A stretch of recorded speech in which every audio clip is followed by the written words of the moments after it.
Jelaila Starr had a walk-in experience in 1992 that was life-changing. She began communicating with a lion being called Devon, and she learned about the galactic history from the perspective of lion beings and bird beings.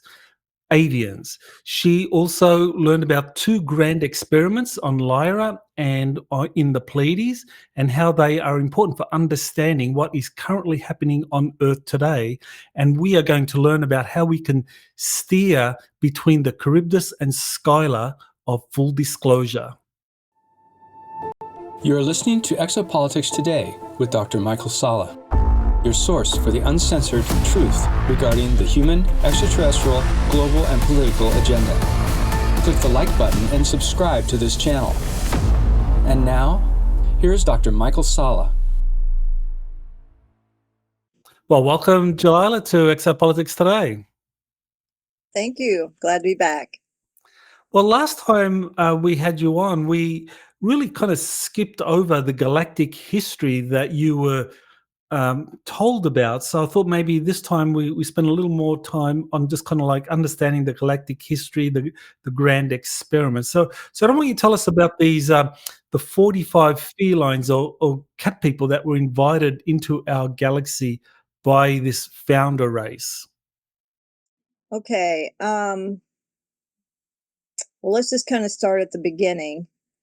When they first began to tell me about history, they explained that the way that the universe was set up with the 12 dimensions, 12 octaves in each dimension, what the manager dimensions were 12, 13, 12, 11, and 10, and that the game became incarnate at the 9th level, and then it was to go down and then come back up. So, sorry about that, hit my table.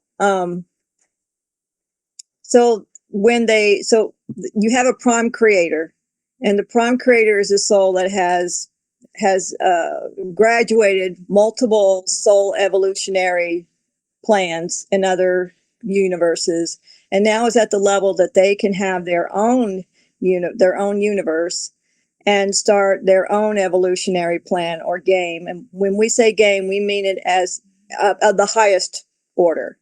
It's a sacred game of soul evolution. And then he will choose what souls he wants and what form or vehicle that they're going to be in.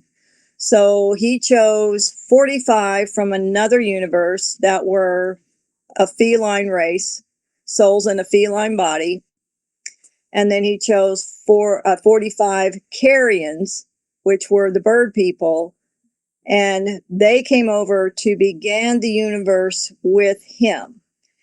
And then he would choose his council of 12, council of 24, and then we'd start the game. So the 45 would be the first to incarnate and start the physical level of the game. So that's where they came into play. And they would represent two polarities, one being more logical, one analytical and scientific, and the other one representing emotion and nurturing and everything we think of as like the mother figure. So the felines represented more of a female energy, and the reptilians represented more of the male, the logical, masculine protector energy. So at the beginning then, in terms of the galactic history, according to what you were told by Devon, was that you have these 45 felines and then you have 45 carrions, and these beings created humans and reptilians respectively, and that's how the whole polarity integration game began. Yeah, it kicked off at that point. Now that's a very, very simplified explanation. They tend not to get too extremely detailed because we can get lost in the details and we miss the bigger picture. So this is a very simplified explanation. So they would fast forward and say, now the biggest thing you need to know about is what happened around the time that the reptilians and the humans met each other. And the reptilians had evolved faster, and they'd been evolving longer than the humans. The humans were created after the reptilians. So they had reached the stage of space exploration, whereas when they met the humans, when they came across the planet in the Lyra system that the humans were on, the humans were still about where we were in the 1930s and 40s. We were just beginning to look at going to the stars, how we could get there. But they had been traversing the galaxies for a long, long time. They had established colonies in other places. And so we had not even gone into space yet. So when they met, when they came to the human planet in the Vega system, which I was told the name was similar to Avyon. The spelling may be off, but phonetically it's about right. They weren't too hung up on names. They never were too hung up on names. So Avyon was the first human homeworld. The felines by that time were considered the ancient ancestors. Most of the people on the planet were more human looking, evolving a more human species with some feline traits, not so full feline anymore. The ancient felines were the revered grandparents, the revered elders for the humans at the time that the reptilians came across them in their explorations. Okay, so the reptilians were more technologically evolved. They have spacecraft. They come into the Lyra star system, and they find these humans that are kind of like at the 1930s level of technology, but they're more empathic. I assume more right brain, spiritual. Yes. So what happened then? I mean, how did that evolve into the first grand experiment? Okay, so we had to remember that they each had a different creation myth. So the humans were given the creation myth that anytime they meet another species, it is imperative that they try to find a way to live in harmony with that species. The reptilians, on the other hand, were given a different creation myth, and their creation myth was that you are the protectors of the biospheres of the planets. You are the protectors of the cosmos. And if you come across another species, you have to determine whether they are symbiotic, they are helpful to the planet, or whether they're parasitic to the planet. And if you find that they are in any way endangering the planet, then you have a choice as to what you're going to do with them. You are either going to, you could leave them alone, but then that's on you. If they damage that planet, that's on you. And if you don't want to do that, if you think that they're really going to be a threat, then you can either enslave them or you can eliminate them. So you can see why these two creation myths are kind of, they don't go well together. So the humans had to learn to get along, and the reptilians, in their minds, it's like, no, we're in charge. We're the police. You either toe the line or you're out of here, or we put you in jail permanently. So at the time that the reptilians came to the Avyon homeland, they were more curious. These were scientists. These were not like the police force, like the reptilians that are in charge of monitoring the biospheres of the planets. They were more scientists. They were just out gathering information, exploring new worlds. They weren't there to determine whether the life or, the death of another species. So when they first came, it was more of a curiosity type of thing. So the felines did not feel in any way really threatened by them because they weren't out for conquest. They were simply scientists. So they welcomed them in. And then over time, they radioed back and they said, hey, we found this interesting species. It's very different. They have this unpredictable thing about them, which is rather curious. They have these things called emotions. And we'd like to stay and explore. So they did. And then over time, more of the reptilians came to take a look. And then, next thing you know, their senior people come over, and now the whole energy begins to change. And they realize that there's a lot of natural resources on this planet. So there are those who have the idea in mind that maybe they want the planet, but now what are they going to do with this species? So normally what they would do is they would try to enslave them. But they found that the emotional body of these feline humans was not something they had encountered before. So the empathic feline humans could read their energy, maybe not read their thoughts, but read their energy and determine when they would become a threat to them. So they had a hard time enslaving them. They had to use a lot of trickery. In the end, and this is years down the road, like, I don't know, they don't give me a time frame because from their perspective, there is no time. But down the road, it came to the point where the humans had been given technology by the reptilians. Some of them were coerced into working for the reptilians. And then some of them were forced into it, same way as on this planet right now. But it got to the point where there was a war.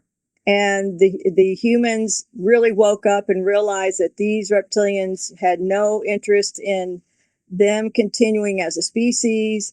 And it came down to blows and ultimately to a nuclear war in which this planet was destroyed.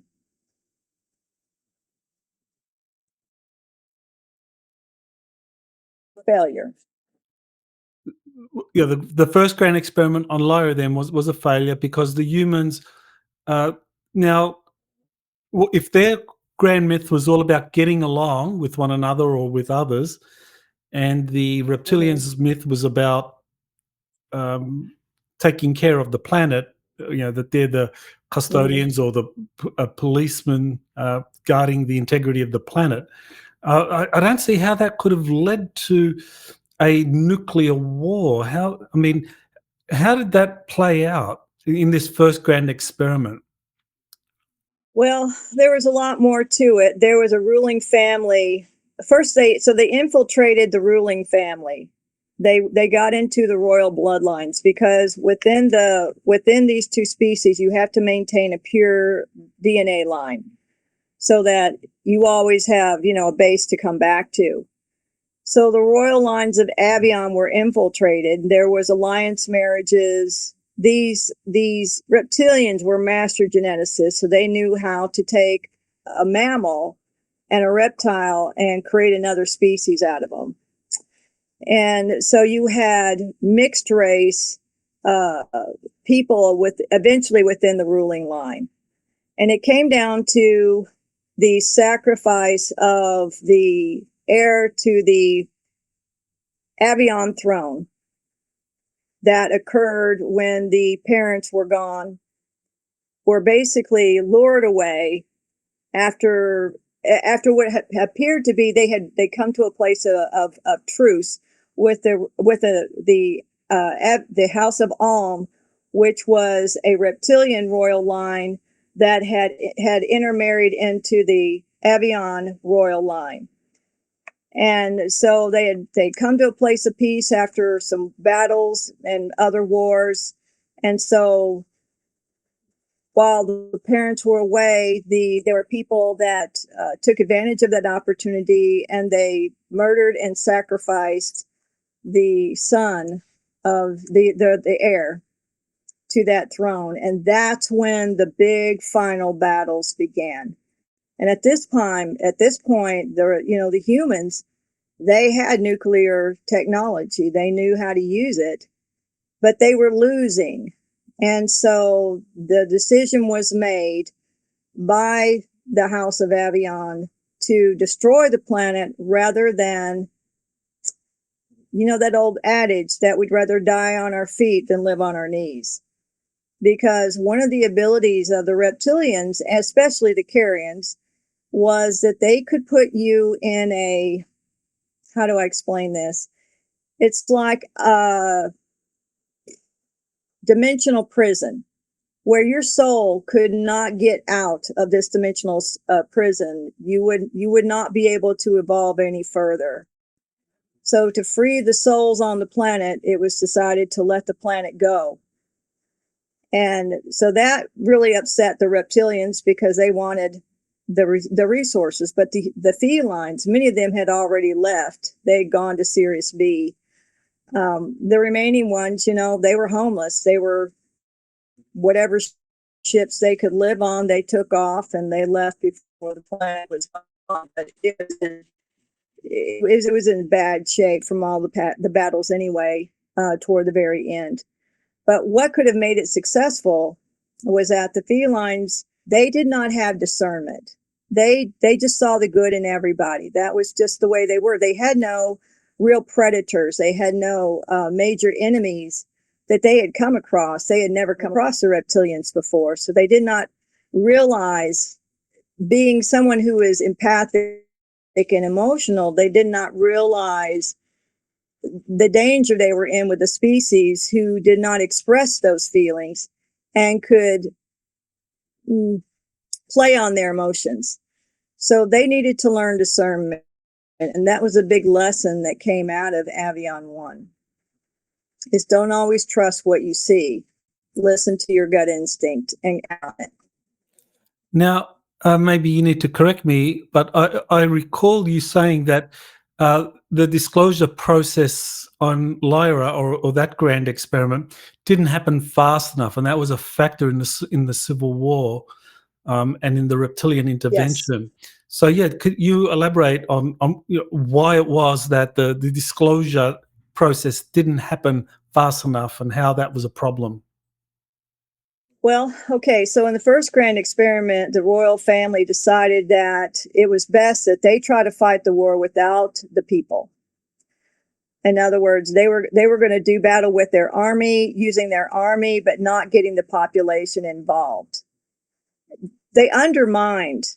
They did not undermine. That was the wrong word. They underestimated the power of the reptilians.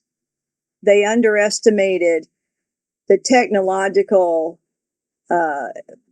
advantage that the reptilians had. But more than that, the felines, the human felines, were just not as sophisticated.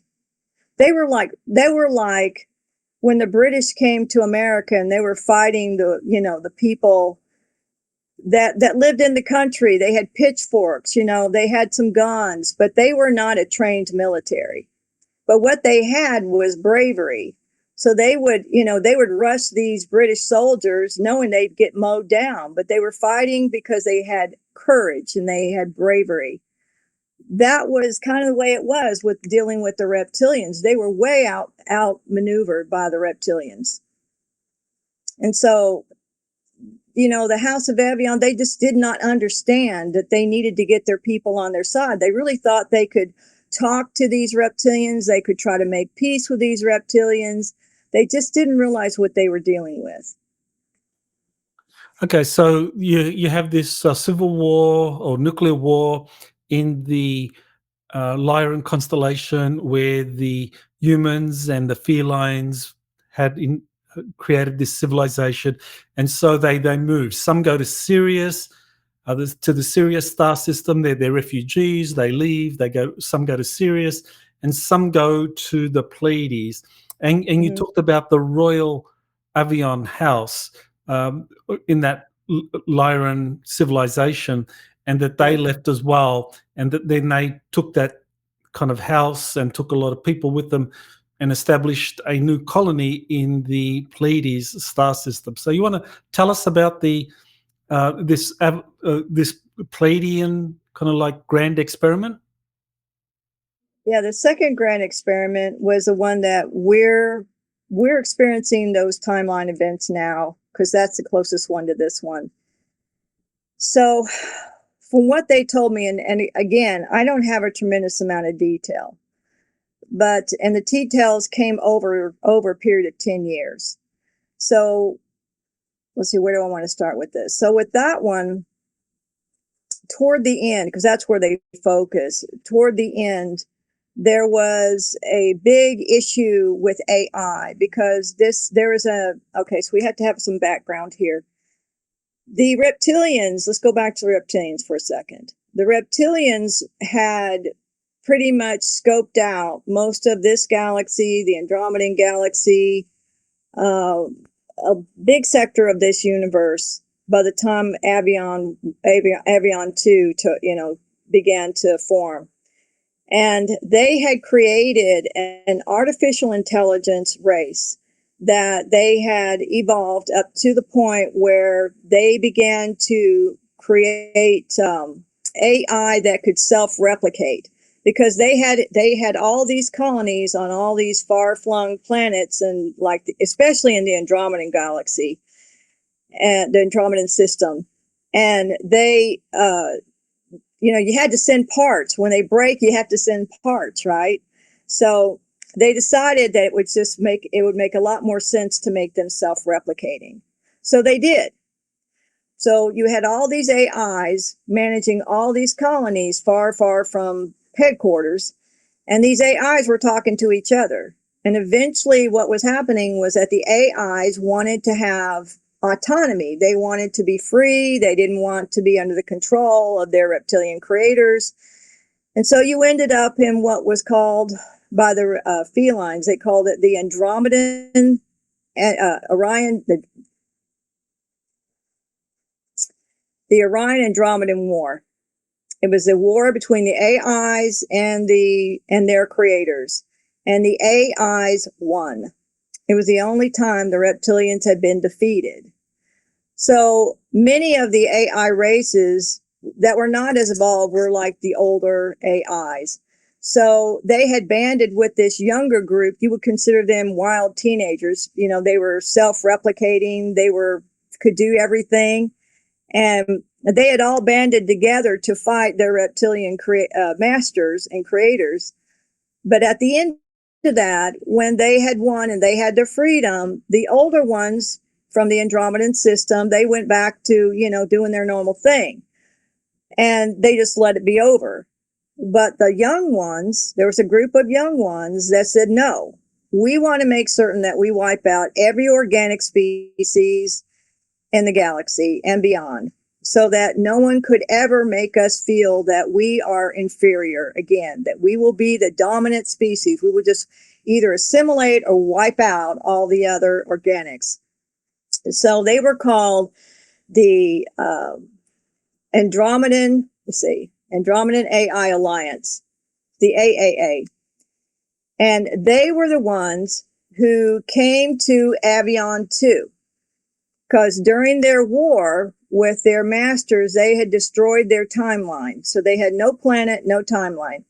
So they wanted new home. So when they came across Avyon 2, they wanted to make that their new home. So they made contact with the people in charge on Avyon 2. And there were some that said absolutely not. And there were those that the royal line said no. But there were members within the royal line who said secretly on the side, yes, because they wanted to overthrow. Isn't this just the way it goes? They wanted to overthrow the ruling members of their family. So they made the deal with the AI Alliance that in return for helping them overthrow and gain control of Avyon 2, that they would make Avyon 2 home for this nomad AI alliance. So therein lies the problem. So as time went on, they started to influence the society and make AI the coolest thing that there ever was. So now the young kids are wanting to get upgrades. They want cybernetic arms. They want cybernetic eyes. They want to be able to be transhuman. It's like really cool if you have a bionic eye, you have a bionic legs, and you can run 100 miles an hour. So they use propaganda to do that. But then it went too far. It even went further. Yeah, it went way, way too far. They started giving citizenship to AIs that had evolved along the way, because they started, as like we have a Roomba now, you can run around in your house and it will clean your floors. Well, over time, they kept evolving the AIs to the point that now the AIs looked like humans, but they could outthink, they could outwork, they could do everything better than the humans. So then they're now on the track to giving these AIs full citizenship. And then they reached a point of singularity where they had totally transcended their humans counterparts. And now the push was to eliminate the humans. So this was at the point that there was a big conflict between the two parts of the family that was in charge of Avyon 2, the one that was the ruler, the leader, and then the one I believe was a younger sister.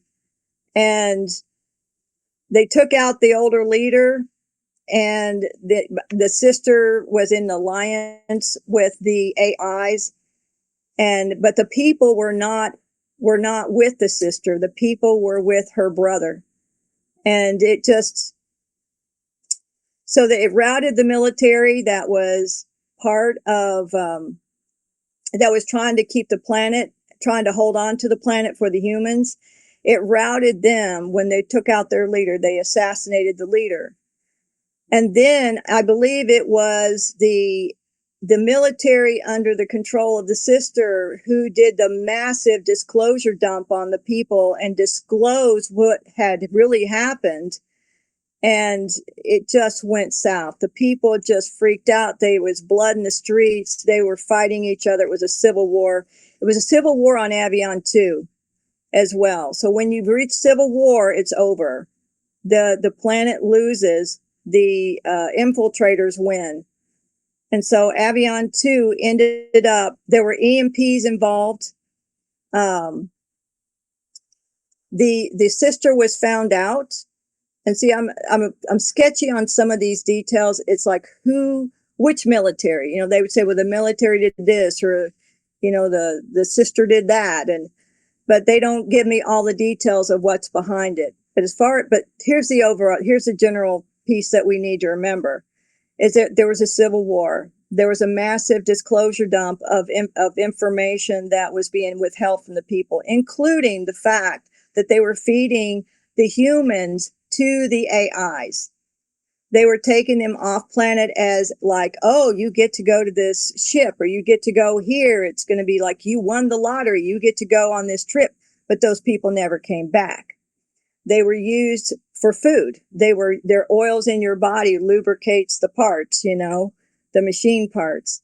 So all of this was disclosed to the people all at one time, at a time when they were already traumatized and in shock, and realized, and they had lost heart because they thought they had lost their leader.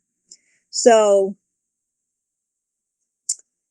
there was a betrayal. It became known that the AI was partially behind all this. There was fighting. I don't know exactly how it went down, but there were EMPs that were disguised as solar flares that were hitting the planet, taking out the grids, and they were further ahead than we are. They were like in what we would consider to be like 2050 in the future. And then there was nuclear wars going on as well, until eventually the planet, I don't know if it was just an EMP that took it out, or if there was a nuclear detonation at the same time. They never disclosed that to me. What they said was it was a combination of things that took it out at the end. But the major thing that they learned from that was the first time they did not involve the people. The second time they disclosed too much to the people too fast, and in a time when they were already traumatized. So that didn't work.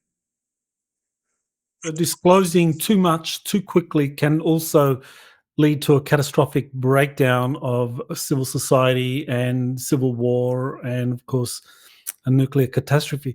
So these events that you describe, or you were told, happened on this Avyon colony in the Pleiades. When did that happen? I mean, we're talking history. I mean, how far back in history do we have to go for that? That's a really good question. They never give me a real time like that. They said it was, eons of time. They use that term, eons of time, because they don't see time as we see time. I see. Okay, well, I mean, this leads to the question then. So the Pleiades today, I mean, you have many people who have had contact with Pleiadians who are always described Hmm. in terms of, these very beautiful Nordic-looking beings that are peaceful and they try to help humanity. They have advanced tech and they're here trying to help us. So are these the descendants of those that had that civil war in the Pleiades? So somehow did the whole thing kind of like repair itself? I mean, like these modern Pleiadians who are described as being very positive, where did they come from? That's a good question too. My understanding is that there has been they've discovered destroyed planets in both the Vega system and also in the Pleiadian system. So so the fragments are out there. Are some of these people that are making contact now some descendants? Probably. It's very possible. Right. Okay. Because you mentioned well, who won that civil war in the Pleiades? I mean, you mentioned the AI, you The mentioned the AI Royal won. House, the AI. The So AI. they won it. So, well, Hmm. I mean, just what does that mean in terms of whatever civilizations exist today in the Pleiades? I mean, based on this version of history that you were told, are these human descendants of the survivors from that world that rebuilt and now have an advanced society that they're helping other worlds like ours, or are we talking about the AI that kind of like survived and took over? Well, okay. This was I would say that this was so long ago that most of those people they've been long, long dead. So the way that the feline, the elders explained to me was that the reason that they told me all this history is because the souls are, they're allowed to incarnate into a new homeworld. And that was part of their job, was to weave the timelines of destroyed worlds into another planet so that the souls can migrate and reincarnate in that new planet on another timeline. So the souls of the people who passed away with Avyon 2 and Avyon 1, some of Avyon 1 went to Avyon 2, some went to the Sirius B system. They reincarnated there. And then from Avyon 2 to here, all those souls from Lyra, from Avyon 2, from the Sirius B catastrophe, and from Maldek, which are two other events involved in our history. All of those souls have been able to migrate here and incarnate here. So as far as the other species or other groups that are out there in the Pleiades, they may or may not have had anything to do with Avyon 2, because you got to keep in mind, you've got 7 stars out there in the Pleiadian system, and how many of those planets revolving around those stars are inhabited. You're talking millions and millions of possible civilizations out there. How many of them were involved with Avyon? I have no idea. All I know is we're talking about events that are playing out on this planet because those souls have migrated here and they're getting another chance to get this right. That was the main reason they gave us that. And the main reason that they gave us the keys of compassion, the 7 keys that explain to us how to think the way we need to think, so that when we come into this situation again, and here we are again with the reptilians, they're now being exposed on this planet with the same Same idea. They either want to enslave us. Well, they do want to enslave us. They want to make some of us transhuman. And they want to use us as a food source. Same thing going on all over again. That we have the ability to make the right choices so where we do not end up in the same position. Because we are now at the point of nuclear, able to take out our own planet and a few others with us if we need to. So we don't want to fail again. So this galactic history is important because a lot of the souls that experience those catastrophic events, Avyon 1 and Avyon 2 in Lyra and the Pleiades, that they are here now, and they are experiencing something very, very similar. And so Right. those lessons are things that are helping guide people who have now risen to positions of authority on Earth, who are facing a similar situation, to make different choices. Right. And, I was told that we would make it by the skin of our teeth and a bit more. I was told that in 2017. And I think it was like August of 2017, actually, when they started telling us, they don't tell you anything. They just encourage us to make certain levels of consciousness or dealing with certain events is held in the grid, is put up in the grid, because we kind of role play it. And then we make a choice. So everything you think and do and say is recorded in the grid. And then the 100th monkey syndrome kicks in and it spreads throughout. So when the time comes, people can unconsciously, their soul will consciously, but you may unconsciously download this brilliant idea of how to make a different choice. And that is what we're doing now. We're making different choices, and we've made enough to where we are going to succeed. How do we know? We went through the assassination, but it didn't succeed this time.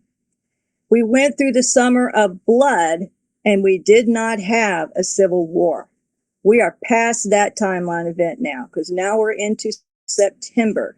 That would have happened in August, which is when we said it would back in August of 2017. It's recorded on the website and the weekly calls. They talked about the summer of blood.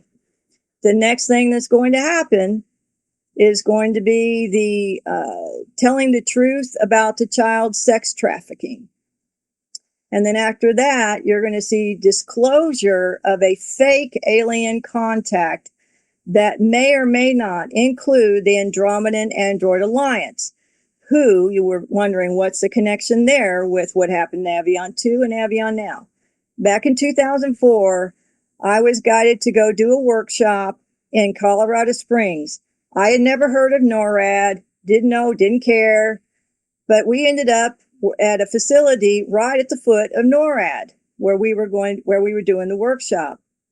I usually think I'm just doing it on galactic history. I don't know if a template's going to be made or not, but people showed up there who triggered certain events, and we learned how to open up timelines and download information, and we made a template regarding the Andromedan Alliance, and that we would this time not make the same choices we made before with them. But they would be coming as part of a fake first contact. One of the things they encouraged me to remember was that they would look like us. They would look almost angelic, and they would offer healing technology. And I know there's a lot of people I'm going to get pushback on this, so be it. That they would offer med beds because the planet would be so sick. The people would be so sick. And the people would line up to get into these med beds. Well, guess what they can do with med beds? They can map your genome. They can map every part of you. They can recreate you. So after you get out of that med bed and you're healed, well, now they know everything about you. They can create another version of you. If you don't go along with the plan, they can eliminate you and have your clone be out there doing its own thing. We're not saying med beds are bad. We're saying look at the operators. If you can't discern the real motive of the operator, I wouldn't be getting in that med bed. So we're headed there now. How many people are talking about med beds? How much are we hearing about about an alien contact? They're seeding the narrative. They're prepping the narrative for this. We're right back where we were before. This is part of how they got Avyon too. They're also, going after our kids, wanting our kids to get involved in virtual realities. It's the same thing all over again. Well, I mean, that you've raised some very interesting points here. I mean, that it's not just the threat that is posed by reptilians and maybe their grey subordinates. We also, as a planet, need to face the threat posed by these so-called Andromedan kind of humans Alliance. that appear angelic, that are offering advanced technologies like med beds, and that's actually a deception. Yeah. So how do you tell the difference between a real, someone that's truly benevolent, a Nordic, or some benevolent extraterrestrial, human-looking, angelic-looking, and one of these Andromedan android beings? Look at the eyes. Look at the eyes. Feel their energy. One of the things that we've been taught to do, and have been encouraging people for 3 decades, is to learn how to work with your guides, learn how to discern through the assistance of your guides what another person's intent is. Your eyes will deceive you, but your inner eye will not, and your heart will not, because the heart is the seat of the soul, as I understand it. That's where the soul speaks. So if you have a really good connection, then you can ask for assistance. What is, this person, I feel, I have desires, I want this to be true, but I also want to be objective. So when you can't be objective, and you don't lie to yourself, just say, I can't be objective because I really want this healing bad, and you ask your soul, just tell me what is really going on, and then follow that.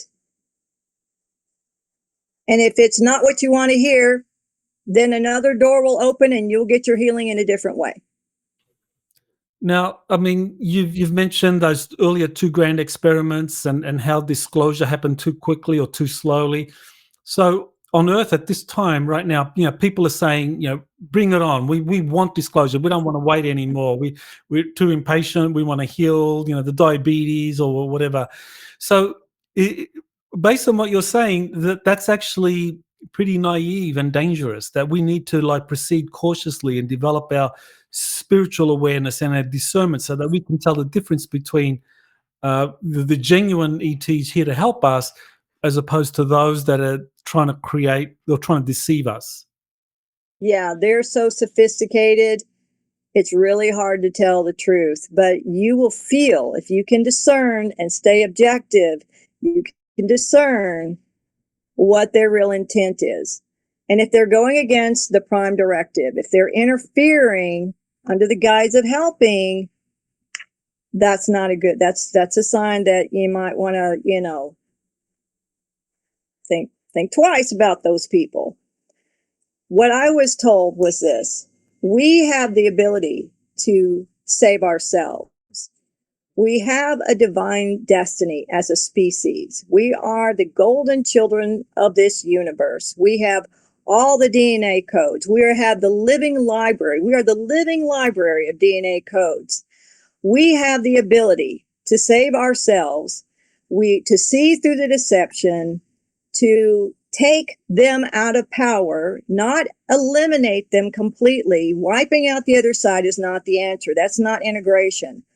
Take the ones out of power that are doing the major damage, give the others who may have been coerced give them an opportunity to redeem themselves, or, didn't really want to go along with it, but maybe they were born into it.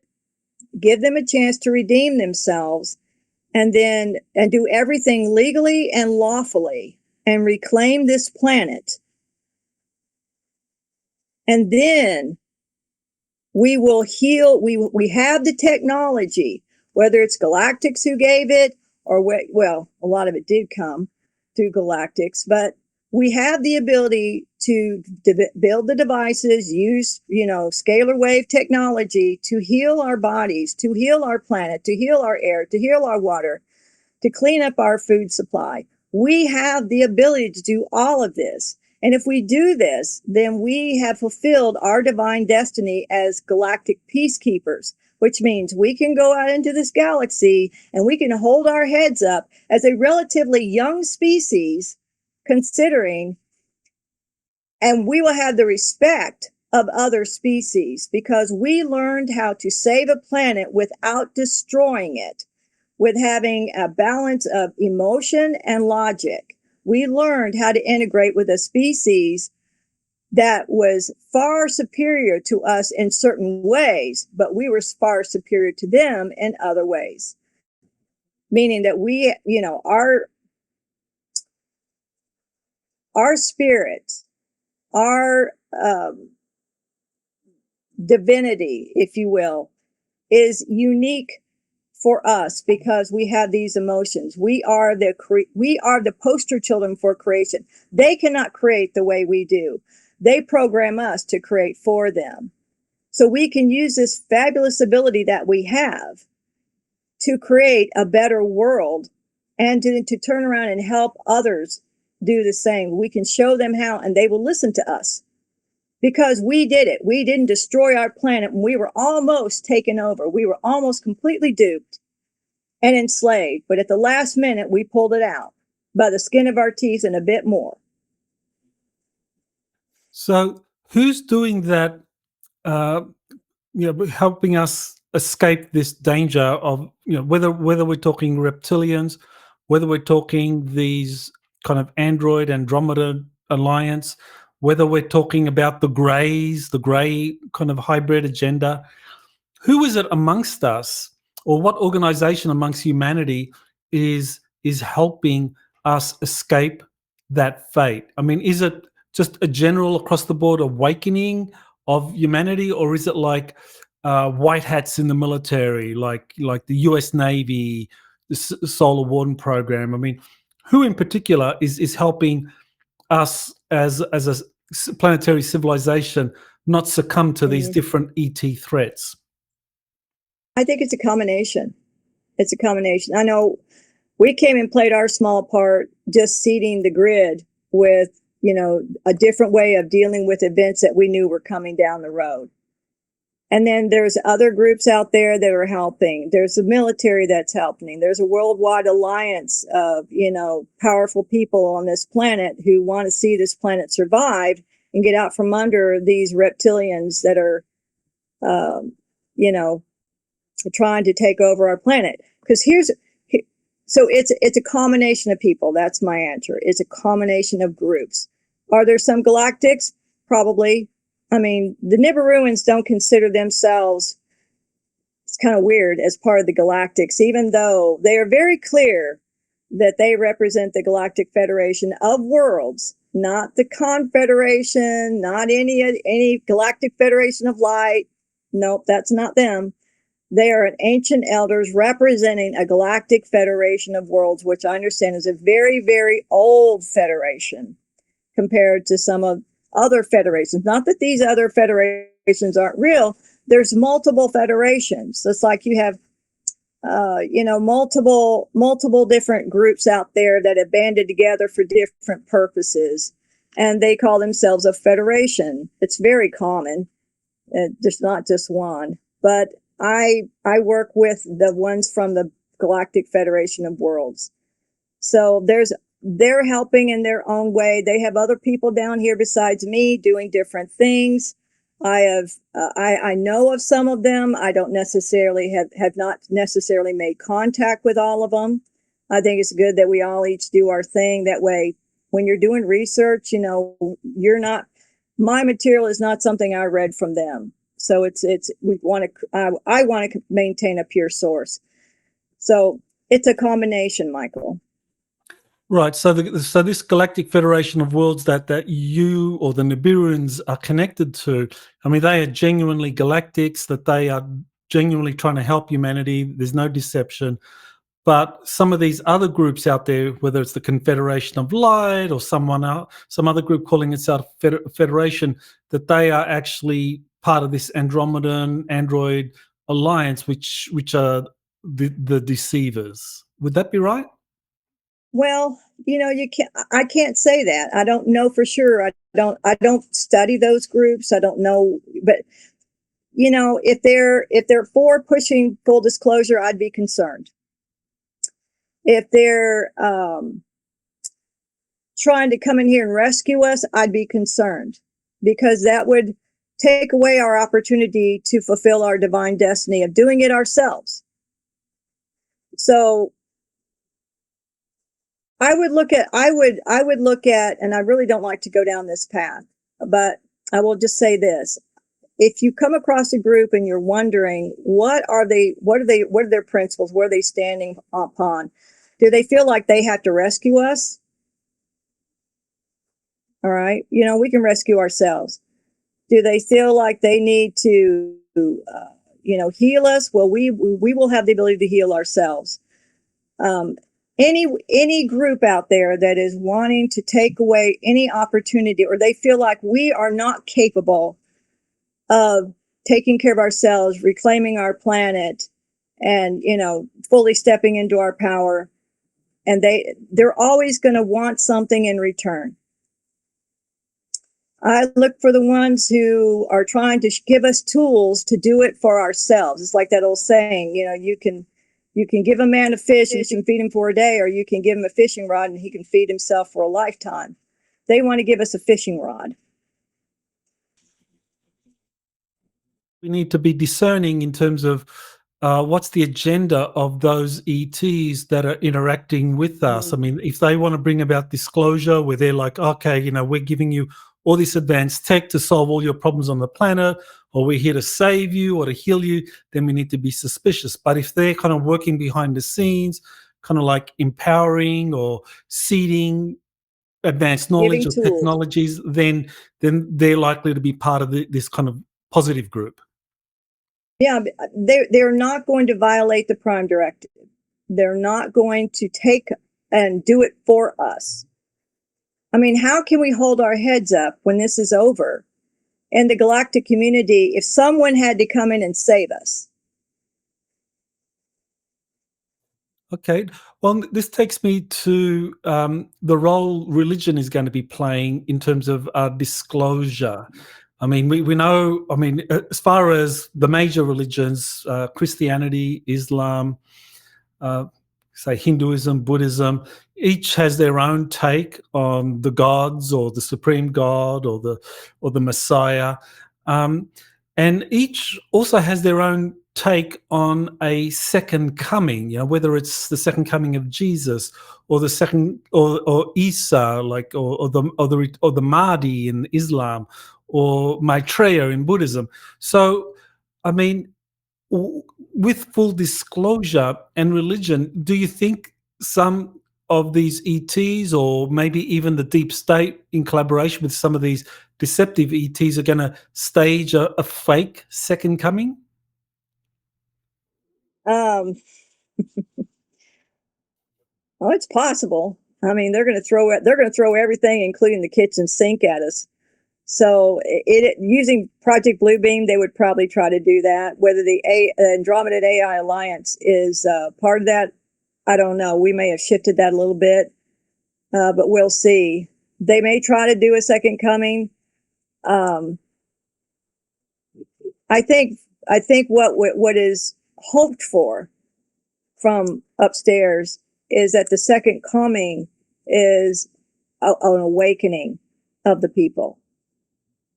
A return to a compassionate way of living, a more empathetic way of living, to where we care about how other people feel. We care about how we treat animals. We care about the children. In other words, we develop a level of empathy where we can almost feel what other people are feeling. Like if you step on an ant, you could almost feel how that ant is feeling as you crush it under your foot. That level of empathy. Now you can tune it out, but you can also tune it back in. When we can feel more of what and use more of this amazing ability that we have, which is our emotions, we'll be more. We will want to live more in peace because it will be too painful to feel the opposite. Now, I know as far as the Christian world is concerned, you have, like in the United States, there's a lot of evangelical Christians, and the majority of those believe that extraterrestrials are demons. And then you have Catholics who have been told by the Vatican that these are our brothers in Christ, or that they can be our cosmic brothers, and we can baptize them because ethically they're more advanced than us, but because they didn't have Jesus incarnate on their world, then we can proselytize them. So, what do you think? How do you think this might play out with disclosure if you have such diametrically opposed views between evangelical Christians on the one side and, say, Catholics and the Vatican on the other? Well, first of all, it appears that the White Hats are going to get it right this time. They are not going to do any major disclosure on the truth about religion. That will come later, after we have gotten through the worst of this. It'll be one of the last things that they disclose the truth about, and how religion was all created by man for different, for control. So I know that's a bold statement. I'm probably going to shouldn't have said that.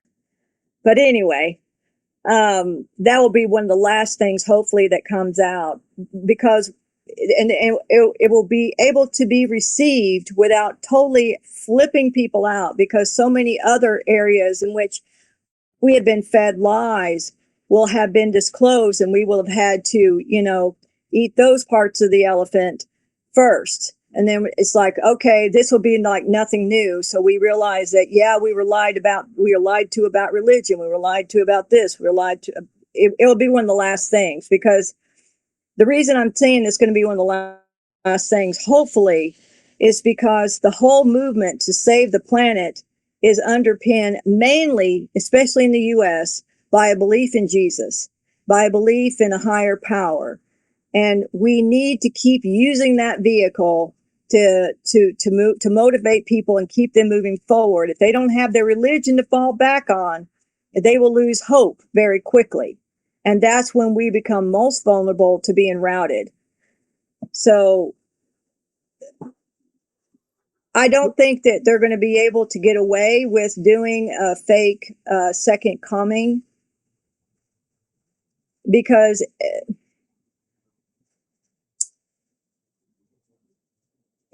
it just may not work out well.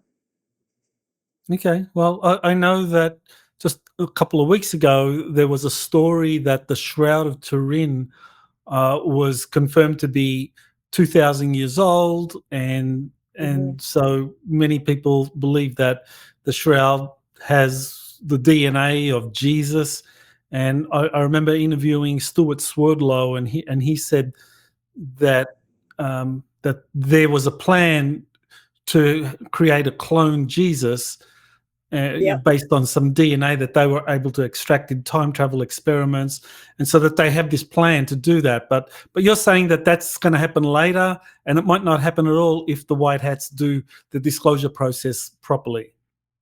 If they do if they do the disclosure process properly, it would happen later. But that does not mean that the Dark Hats wouldn't try a fake first contact with disguising it as a return of Jesus.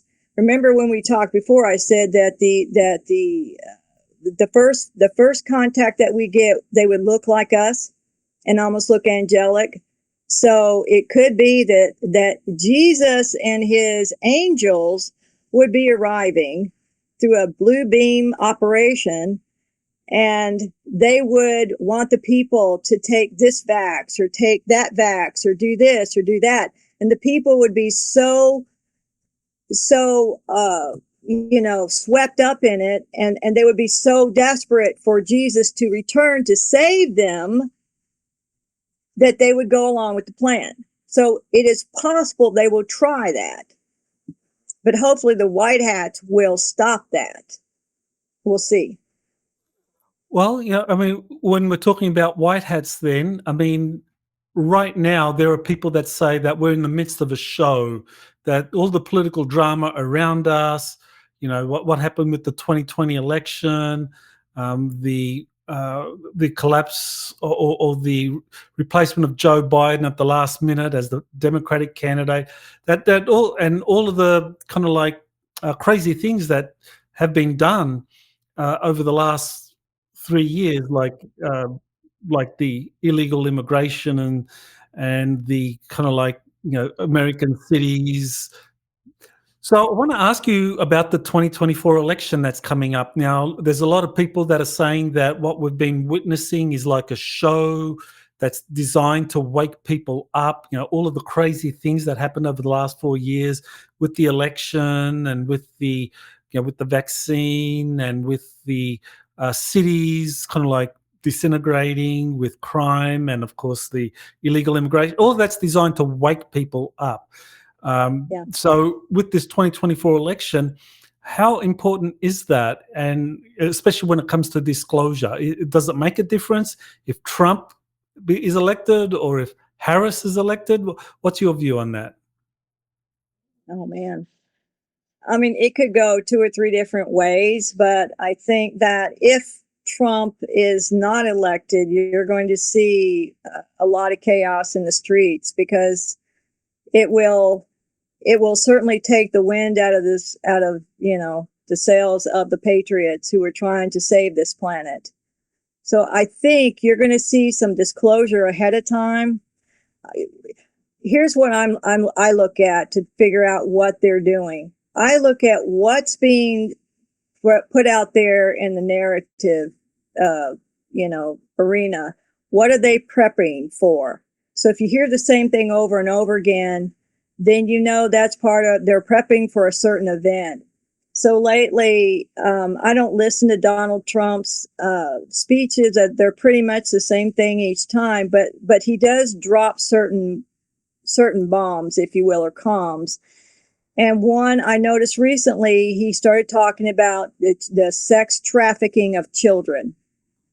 So this was in alignment with the template that we got wind of and did a template for in late August, early September of 2017, that this would be coming down.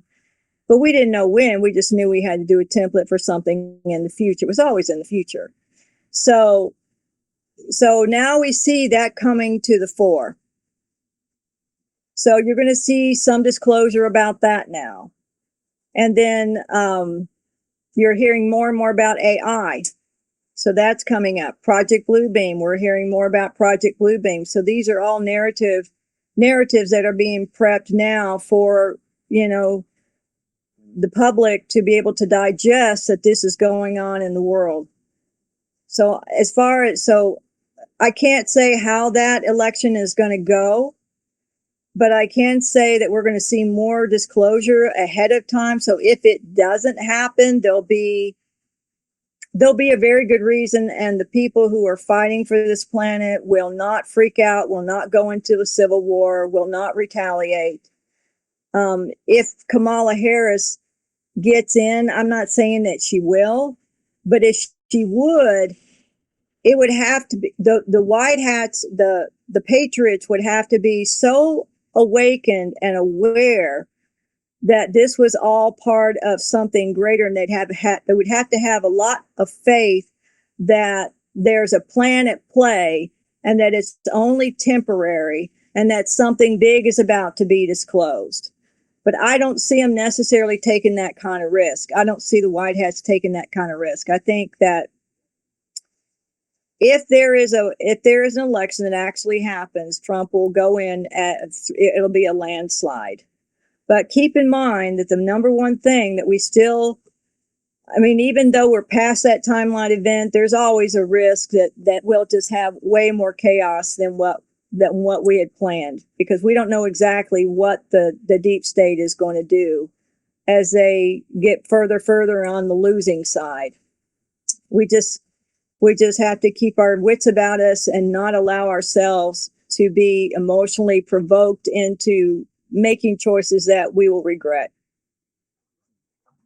Well, what about the AI element? I mean, do you think AI is an existential threat to us right now, kind of like in the Terminator movies, or you mentioned what happened in the Avyon 2 grand experiment, that people were lining up to have transhumanist kind of implants or bionics inserted into them. Do you think we're going to go down that route, or again, are the white hats kind of like dealing with all of that in a responsible way? I feel like they are dealing with it in a responsible way. For one thing, they reined in Elon Musk. And I don't believe this is the real Elon Musk. If you look at the older pictures of him, this is definitely not the same guy. Personally, I think they took control of his companies, and the person out there that is playing the role of Elon Musk is working for the White Hats, and they are not going to let it go down that road again. I don't think that's going to be a threat that anymore. Okay, If they had not gotten in control of him, it would have been. Okay, so the white hats, some people call them the Earth Alliance. Are they kind of like, they have agreements with the positive ETs? You mentioned the Galactic Federation of Worlds. Are there other positive groups that are working with the White Hats and the Earth Alliance that you know of? I don't look into that. That's not part of my job. I stay out of that. I mean, I have my lane, I stay in my lane, I do my job. Okay. So right now, I mean, this is the last question. So right now, what is it that you need to do to complete your job, your assignment? Well, my job is to hang in there and keep providing support every week, to keep energizing the templates that are in the grid and following the events that are going on. And, comparing that to the past timelines, so I'm like doing I'm like the commentator, I guess you could say. Here we are, this is where we are in the timeline. We're getting close to the end. These were the events that happened before. We're seeing them getting ready to play out now. And just keeping everything steady at this point, and then after this and then getting through the final part of the storm and then coming out the other end. And then I'm not sure exactly what I'm going to be doing after that. I think hopefully I can just retire and, fade into the ethers. Okay. Well, Go do something else.